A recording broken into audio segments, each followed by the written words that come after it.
কালীগঞ্জের মুক্তারপুর ইউনিয়নের রামচন্দ্রপুর গ্রামে 4 গরু চোরকে জনতা আটক করেছে। পরবর্তীতে পুলিশের হাতে তুলে দিয়েছে তারা।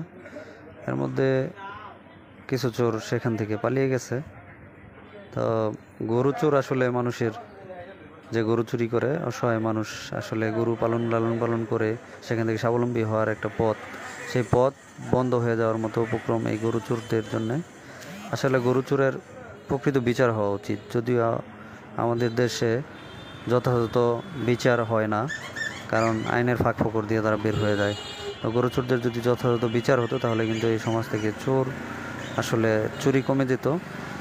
আর এই গরু চোরেরা কিন্তু সমাজের জন্য এখন আতঙ্কের বিষয়। মানুষ এখন গরু পালতে ভয় পায়, কারণ একজনের সারা জীবনের সম্বল আসলে দিয়ে গরুর খামার করে, সেখান থেকে যদি গরু নিয়ে যায় তাহলে কিন্তু সে আসলে নিঃস্ব হয়ে যায়।